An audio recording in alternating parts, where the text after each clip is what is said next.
Jay Bachelor, Hip Hop Weekly magazine, Houston.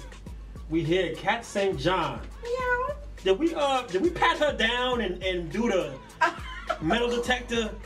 No guns are allowed in our studio, by the way.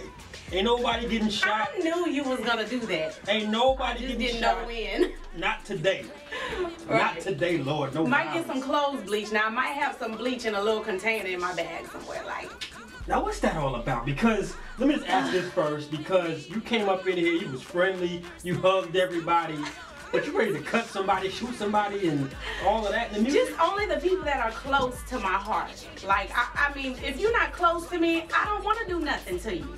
But if you're close to me, I think you should cherish who I am. You should cherish the friendship, the love. Anytime I do anything for you, cherish that, because I'm going to do the same. So when you step over me, I'm a very passive person, so for a while I let you get away with it. Then after a while it builds up. That's actually a bad thing, but it builds up, and I'll be like, no, you didn't. And then I just goes off, and it's just like, I can't help it sometimes. Like, and it's not often, but when it happens, it's like a storm.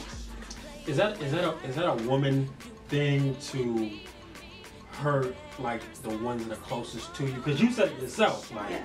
If I love you, it may get to that level. If I don't care about you, it may not. Like, what's that all about?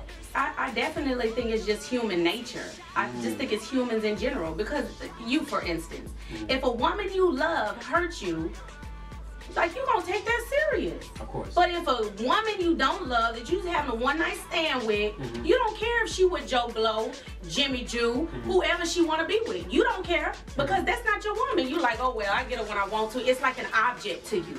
You don't care so much about objects. You care much about things that are close to you, that you cherish, that, you know, like a guy, he loves his car. Like, his car is something that he cherishes.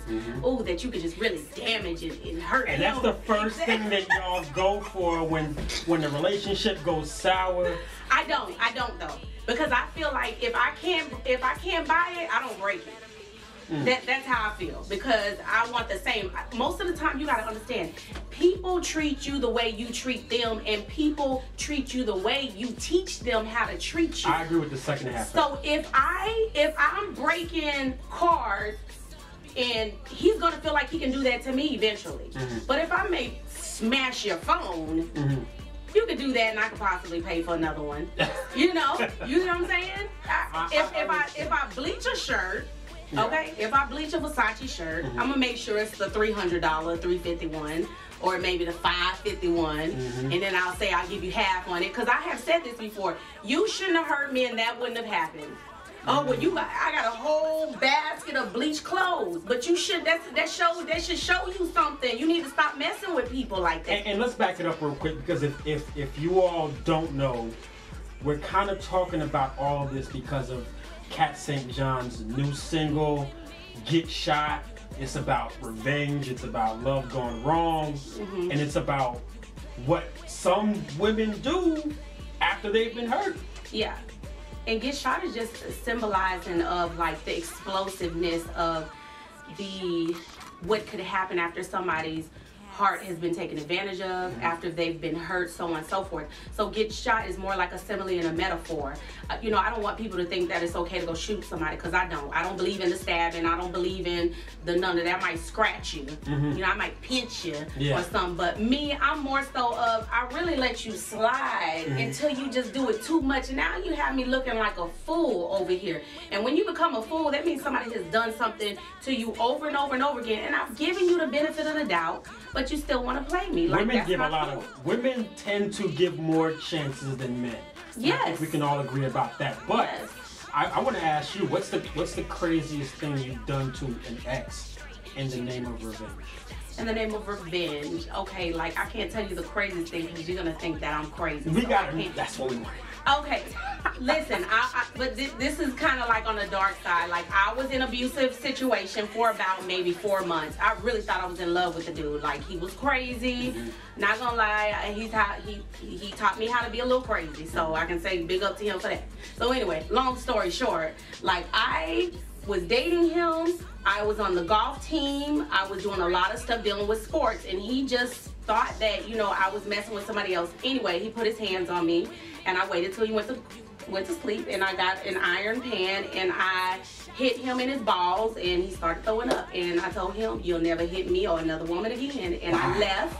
Went back to California. Wow. And after that, he did try to find me again, tried to stalk me and everything. But to get back with you? Or to get back with me. Like, he was sick. He was like, I never had nobody stand up to me. Now, this is like a 6'5" type dude. Yeah. Football player, Grambling State University. Like, this is one of those type of guys. And I was just like, the way he not only humiliated me, it was in front of everybody. Like, I had never been dragged through the dirt before like that. I was dragged. Well, he got physical. It wasn't in private? It was not in private. It was in front of everybody. Anybody that tried to help me, he was like, move back or I'm gonna kill you too. Wow. Like, it was that crazy. I mean, it went from him like just kind of pinching my arms, pulling my hair a little bit, to, you know, eventually that one thing happened, and it was too big for me to kind of forget. It was too big for me to say, nah, you know, this and that. So I just literally put myself in a position where, like, I was angry. Like, I didn't want to call the police on him. I know people say, you know, call the police and stuff. I really don't believe in that, because I feel like if I need to call the police on you, I just need to leave you alone. If I feel like I need to hit you, I need to leave you alone. So I felt like I need to hit him one time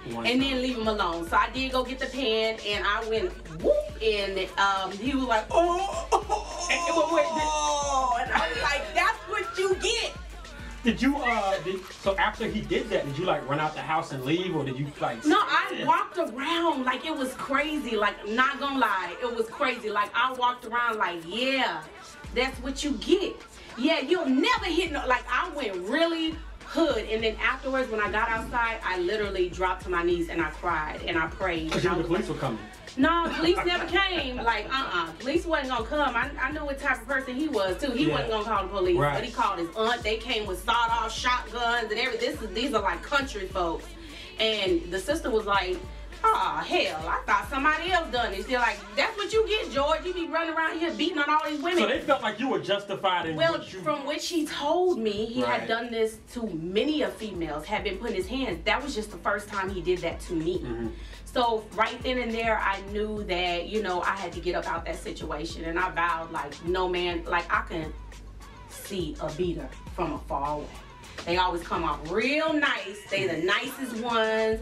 They come off real cocky and confident. That's not fair, though. Cause nice, you gonna make girls think it's a different type of nice, though. It ain't the regular type of nice. Explain the kind of nice, though, because nice guys are out there. It's like, can I wipe your feet for you?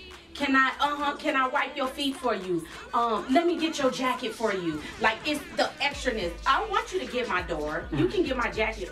Why are you trying to wipe my feet in public right now? Like, it's just the awkward niceness that you know, that he brought me in with that. Because I was the type of person, like, I don't want no man. I just want money, and I want success, and I want my career. Tell us about that, because that kind of seems to be the popular theme nowadays. If you're on Instagram or Twitter, I notice a lot of people are saying, forget love totally, let's get money. I don't agree with that. I'm a big balanced person. Well, I grew up with poverty. I grew up with, it was 10 of us, and my mother was taking care of all of us. My mother, we was in a dune buggy. It was 6 of us living on the side of the road.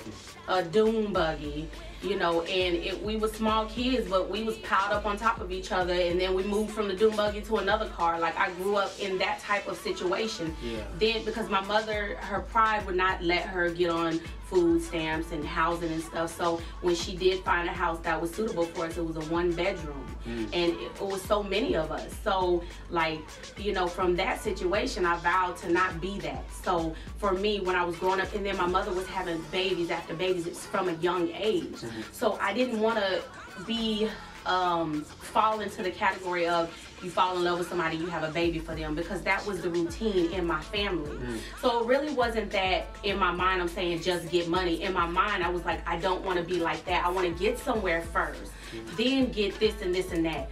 But for me, I just think that when you have money in your life, it makes a lot of things, you know, easier. The thing is, the reason why money becomes hard for a lot of other people is because they do a lot of this.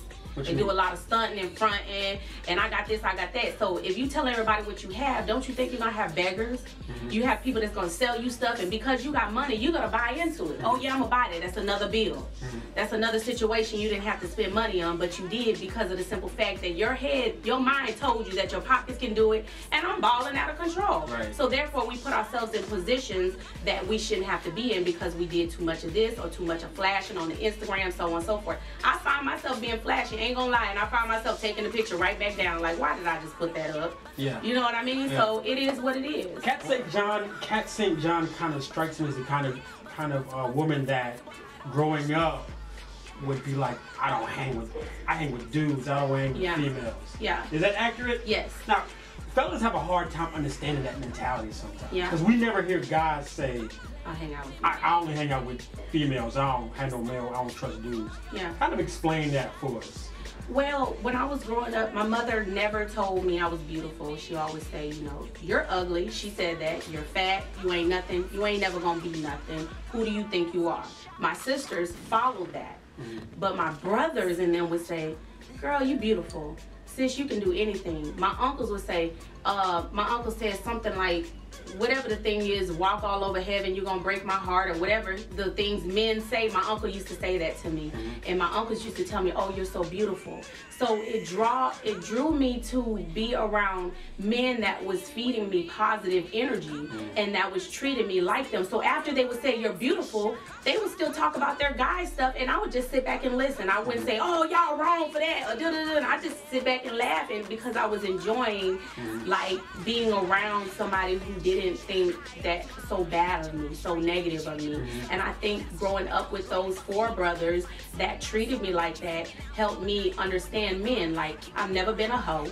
I've never been the type to sleep with a lot of men. I've never been that woman. I never will be that woman. However, I'm the type that I can be around a man and people be like, she must have effed him. She must have did this and that. And then when you go to him, you're like, nah, That's what like guys assume. Yeah, that's what they assume. When you see 9 times out of 10, you see a guy with a woman, you assume they're together, they're messing around. Yeah. It's not always the case, though. Not always the case.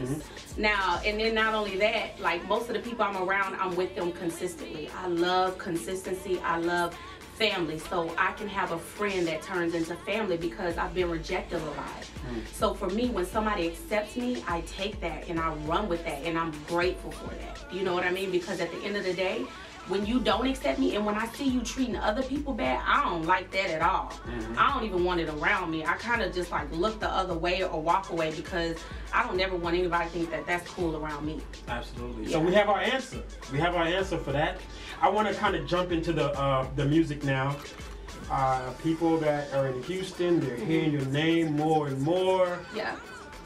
Tell us about the grind and the movement that you have behind yourself now, and how you plan to expand that beyond Great. Well, I used to come back and forth from Grambling to here. Okay. Every weekend, anytime I got a chance. And I don't know if you know a DJ named DJ High C and MC Quay. They used to do like their little thing together. MC Quay was the first one that used to do all the screaming. So I came up there, me being me with my big old purse, you know, I'm young, I don't know nothing. I come up in there and I'm like, I have this burnt CD with my name written on it. And I'm like, can you please play my song? Now I'm an aggressive female, like an alpha male. I'm an alpha female. All you could do is tell me no. Listen, I've been beat, I've been through the trenches and back. So you telling me no is nothing. So I'm going up, I'm begging the DJ. Now, this is my first time ever meeting High C. I say, man, can you play my record? He doing his thing, whatever. He look at me like, huh? I'm like, play my record. He like, and then he was like, I got you. And I was like, I was shocked. So by this time, he put the record in. He hears it before he even plays it. He turned around and he looks at me and said, that shit hot. Like that. And I was like, okay. I was like, okay. And then so he said, out of nowhere, hey, we got this young lady getting ready to perform in about 10 minutes. I'm like, who getting ready to perform? I'm like, okay, I'm gonna watch a show, free show too. Mind you, I'm just like just fresh into college, freshman, like not even a freshman yet, because I was going back and forth from California to Grambling for the summer times. So I'm still not even all the way in college. So I'm actually sneaking over there because my mama's still telling me like, stay here on the campus during the summer. So I'm thinking I'm getting a free concert. I'm out here like, bam, I'm doing it big, you know. I get out there, the MC Quay come bring me the mic. Now I got this big old purse with books inside of my purse and everything, and he said, I want you to sing the song. And I'm like, oh my gosh, I'm like scared. I'm scared, but I'm excited. So I tell my friends, now I was the type of person that people followed me. So my friends, I would always have them dressed like me. So I told my friends, y'all get on stage and act like y'all my backup dancers. Right. So we get on stage. I remember the song to the T. It's a real hood song. It goes, don't wanna buck with me, don't wanna buck with me. Like I wrote it after fighting somebody at a club. So we get on stage, I mean, we go ham, we tears it up. We act stupid on stage. I done forgot the words. I started making up words. He done turned off the music. I'm making up words. I'm like, yeah. So from there, Ray Face saw me. He was like, wasn't you the girl in Miami singing on the corner? And I said, yeah. He said, anytime you need a studio, I love your hustle. Anytime you need a studio to sing in, you can come to my studio. And from there, it was like, I just kind of was like, okay, well, that's the situation. Left back, came back again like 2 years later. I met up with this guy named Deleon Fry. And he was like, man, let's push this pop music. Pop music wasn't moving, it was just too much. It was, so they had you doing a pop sound? Yeah, I was doing a pop record, and we couldn't move it. Like the clubs was playing it, but if I left, they wouldn't stick to it. So after that happened, we backed up with High C, and High C was like, you need to push this record. So we started pushing a record. No DJ wanted to play it. And I was like, you know what, Fry? I said, man, I don't care. Like, I got to get my name out here. Because people end up, you know, looking at you like, well, she just a new artist. She ain't going to get nowhere. Because people have made music a fad now. They made music. Everything's a fad now. Yeah, have made it so much of a fad that the artists that are really serious about it, it makes it harder for them. So people wasn't taking me seriously, so I had to keep on pushing. And then eventually, I met up with a young artist that was signed with Cash Money. Y'all know her, it's Just Brittany. So she had contacted me and was like, yo, I heard your music. I love your music. Can you write something for me? So by this time, I'm like, okay, she must have heard my music because I had written something for a young lady by the name of Candy Red. She was like, nah, I heard something online that you did that was so different. And I was like, all right, well, let me see what I got. Now, this first time I ever told this part, I lied and was like, girl, I done wrote something just for you. It was already written. It was already written. I changed a couple of words because I felt like at that time, she was in a position that I wasn't. So I did a lot of praying. It was very emotional for me to give up this record because I felt like this was going to be a record that was going to take me. And I just said I'm going to sit on it because it was a timeless record and it was a record that is not going to get old. So I contacted her and it was her lawyer on the phone and we made it happen. We got Just Brittany in the studio, me and super producer TA, and not even a month later the record was on Billboard. What's the name of that record? Slumber Party. Oh yeah, I remember that. And that had a very pop sound to it. Yeah, I did the backup vocals. I did you know, the writing, the arrangement, all of that. TA did the track, so on and so forth. And we worked with her in the studio, and it came out to be a major hit. Like her at that time, she was out there and I wasn't. And I felt like it was the best move for me. So as a writer, when I heard it on radio, I just sat in my car in the parking lot. I just started crying. I had mixed emotions. Bittersweet kind of feeling. Yes. It was like, why couldn't that be me? And then, oh my gosh, thank you so much. And oh my gosh, that's my song. And you know what? Oh well, Kathy, this is how it's going to happen. Because I had already spoken into existence. I already said I was going to be on the Billboard charts within the next 3 to 4 months. I already said I was going, everything I said I was going to do, it already happened. But I was not specific with what I said I was going to do.